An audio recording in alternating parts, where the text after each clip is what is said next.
ये कहानी है उत्तर भारत के एक छोटे से गांव नारायणपुर की, जहां मिट्टी की सौंधी खुशबू, खेतों की हरियाली और लोगों की आंखों में बसी उम्मीदें आज भी पुरानी आत्मा लिए जीती है।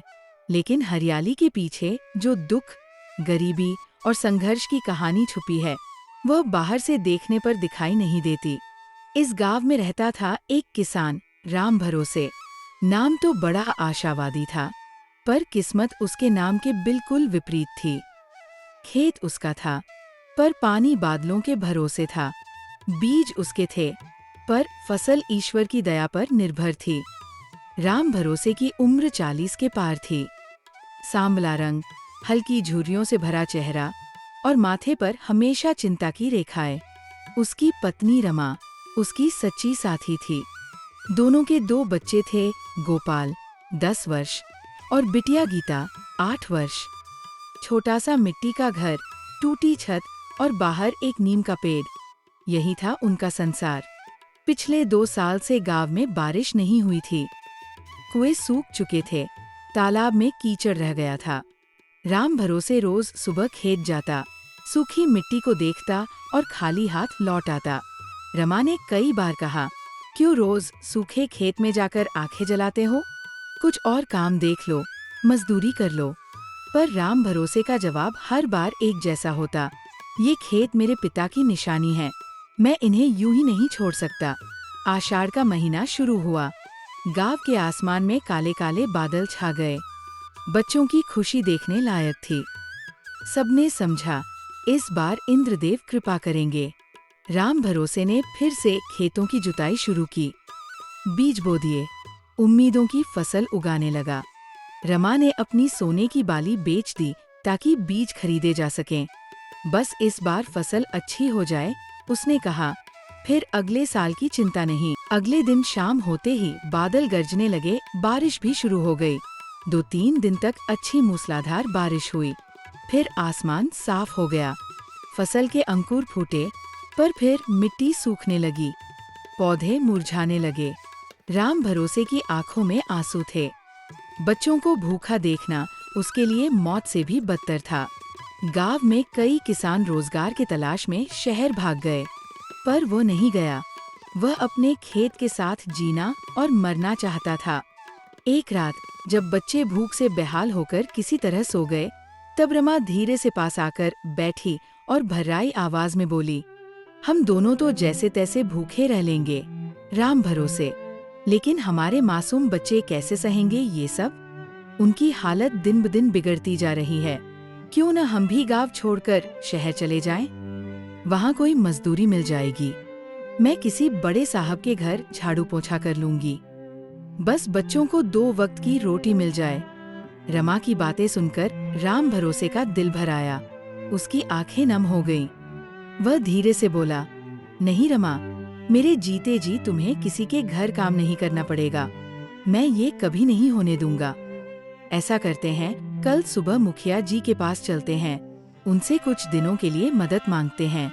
जब बारिश आएगी, फसल होगी, सब कुछ ठीक हो जाएगा, तब हम उनका कर्ज चुका देंगे। रमा ने चुपचाप सिर हिलाया और बोली, हाँ जी, अब कुछ तो करना ही होगा। फिर दोनों गहरी चिंता और उम्मीदों के बीच चुपचाप सो गए। सुबह की पहली किरण के साथ ही दोनों जाग गए। रमा ने आज मंदिर जाने का निश्चय किया। वही राम भरोसे ने तय किया कि वह मुखिया जी से मिलने जाएगा। घर के छोटे मोटे काम दोनों ने मिलकर जल्दी जल्दी निपटाए। फिर एक दूजे की ओर मुस्कुरा कर देखा, मानो बिना कुछ कहे एक दूसरे की बात समझ ली हो। फिर दोनों एक साथ चल पड़े। एक ओर रमा के हाथों में पूजा की थाली थी, जिसे उसने प्रेम और श्रद्धा से सजाया था, तो दूसरी ओर राम भरोसे की आंखों में आने वाले कल की उम्मीदें चमक रही थी। वही घर के पास ही एक घना बूढ़ा नीम का पेड़ खड़ा था, जिसकी छाव में गांव का छोटा सा मंदिर वर्षों से अपनी सादगी में शांत खड़ा था। वहीं उनकी राह रुकती थी हर सुबह, एक आस्था के साथ, एक आस के साथ। दोनों मंदिर के पास पहुंच चुके थे। राम भरोसे मंदिर के दरवाजे के पास से ही प्रणाम किया और रमा को बोला, मैं जल्दी लौटूंगा, थोड़ा इंतजार करना। फिर आगे के रास्ते की ओर बढ़ गया, जिधर मुखिया जी का घर था। मुखिया भोलाराम गांव के सबसे अमीर आदमी थे। ऊंची हवेली, खेतों में फसल की ढेरिया और हर समय चारों ओर नौकर चाकर। राम भरोसे उनके दरवाजे पर पहुंचा, झुके हुए स्वर में बोला, मुखिया जी, माफ कीजिए, बहुत बुरा वक्ता पड़ा है। घर में बच्चे भूख से रो रहे हैं। इधर सालों से बारिश नहीं होने के कारण खेत सूखे हैं। 200-400 रुपए की मदद कर दीजिए या कुछ अनाज ही दे दीजिए। आगे मैं मेहनत करके चुका दूंगा। मुखिया ने अपनी कुर्सी पर पैर फैलाए, सिगार का धुआं उड़ाया और ठहाका मारते हुए बोला, अरे राम भरोसे, तू फिर आ गया भीख मांगने? खेती नहीं हुई तो क्या, मेहनत करने से किसने रोका है? गांव में लोग मजदूरी करके खा रहे हैं और तू तो बस रोता रहता है। सुन ले, मैं कोई धर्मशाला नहीं चला रहा। जा यहाँ से और दोबारा कभी मेरे दरवाजे पर मत आना। राम भरोसे के दिल को गहरी चोट लगी। उसका सिर शर्म से झुक गया। फिर भी उसने विनती की, कुछ मदद कर दीजिए सरकार। बच्चों को भूखा नहीं देखा जा रहा, पर मुखिया ने कुछ नहीं सुना। बेचारा राम भरोसे आंखों में आंसू भरकर वो चुपचाप वहां से निकल पड़ा। इधर रमा मंदिर की ओर प्रवेश कर चुकी थी। मंदिर के भीतर सन्नाटा था। दीवारों पर हल्के दिए की लौ थरथरा रही थी। हवा में अगरबत्ती और फूलों की मिलीजुली खुशबू थी, जो मन को अजीब सी शांति दे रही थी। रमा धीमे कदमों से भीतर गई। सामने माँ दुर्गा की प्रतिमा लाल चुनरी में सजी हुई, जैसे चुपचाप सब कुछ देख रही थी। रमा ने धीरे से थाली नीचे रखी, अपने माथे पर हाथ रखा, आंखें बंद की और चरणों में बैठ गई। एक गहरा विश्वास लेते हुए उसने मन की बात कहनी शुरू की, बिना शब्दों के, बस भावनाओं से।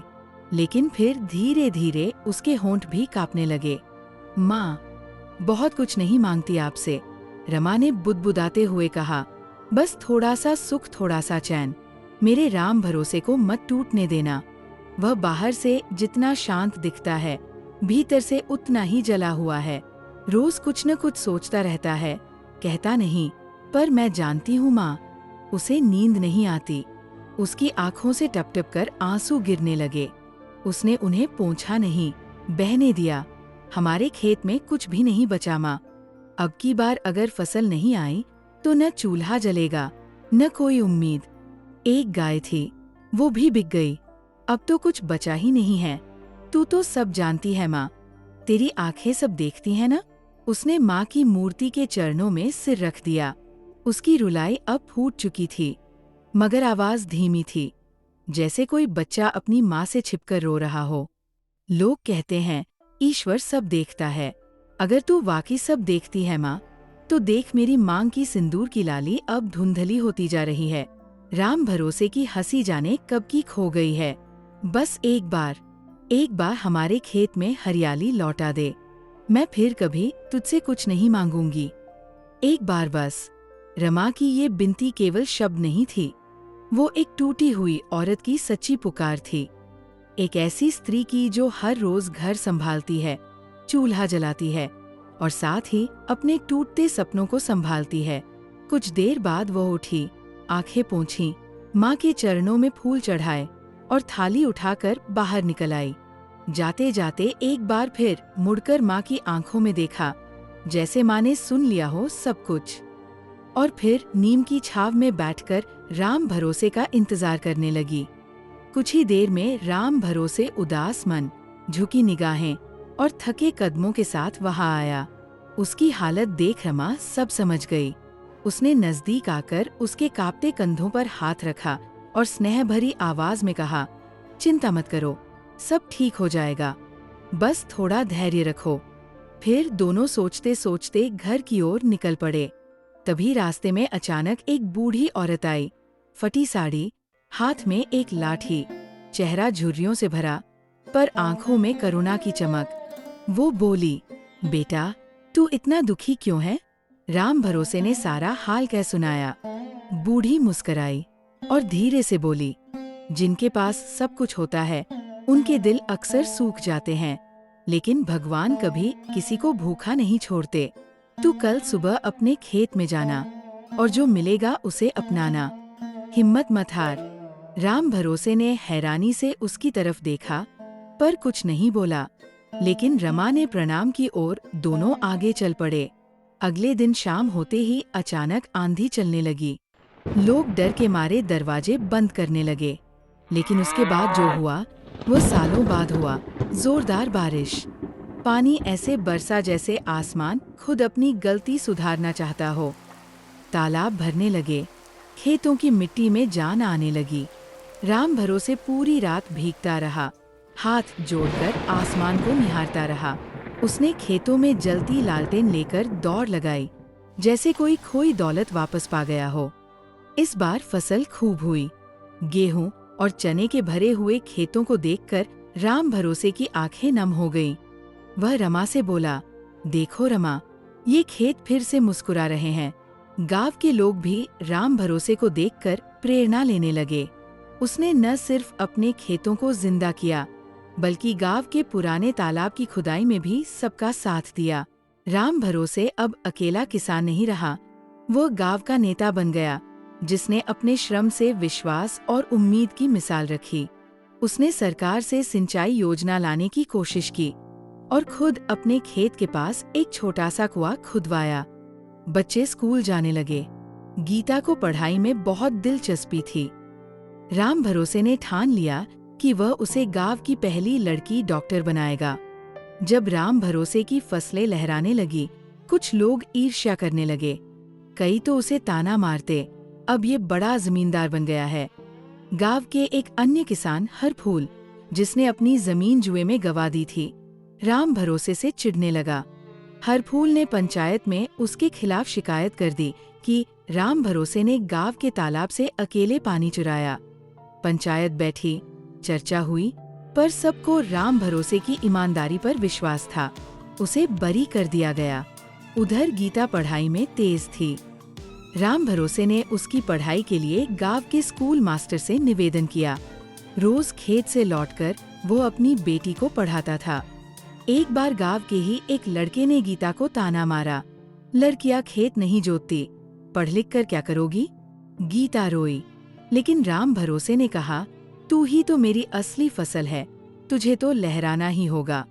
एक साल सावन की बारिश ने बर्बादी ला दी। लगातार 10 दिन तक पानी बरसता रहा। गांव के कई कच्चे घर गिर गए, खेत बह गए। राम भरोसे की खड़ी फसल भी पानी में डूब गई। उसकी मेहनत पर फिर पानी फिर गया, पर इस बार वो टूटा नहीं। उसने गांव वालों को एकत्र किया और कहा, अब हमें मिलकर काम करना होगा, नहीं तो ये पानी सब कुछ बहा ले जाएगा। राम भरोसे ने गांव के नौजवानों को जोड़ा, तालाब की सफाई करवाई, मिट्टी के किनारे ऊंचे करवाए, सरकार से राहत की मांग की। उसका परिश्रम रंग लाया, गांव में राहत पहुंची। इस बार गांव ने समझा, राम भरोसे सिर्फ किसान नहीं, गांव की आत्मा है। हरफूल ने भी उसके सामने आकर माफी मांगी। समय के साथ राम भरोसे बूढ़ा हुआ। एक दिन वो नीम के नीचे बैठा था। गीता अब डॉक्टर बन चुकी थी और गांव में एक क्लिनिक चला रही थी। गोपाल ने खेती को नई तकनीकों से जोड़ा था। राम भरोसे ने बेटे से कहा, अगर मैं न रहूं तो खेत का ख्याल रखना और नीम को मत काटना। फिर उसकी आंखें धीरे धीरे बंद हो गई। आज भी नारायणपुर में जब बारिश होती है, लोग नीम के पेड़ के नीचे बैठते हैं और बच्चों को कहानी सुनाते हैं। राम भरोसे की, जिसने बूंदों से संवाद किया था और खेतों को जीने की वजह दी थी।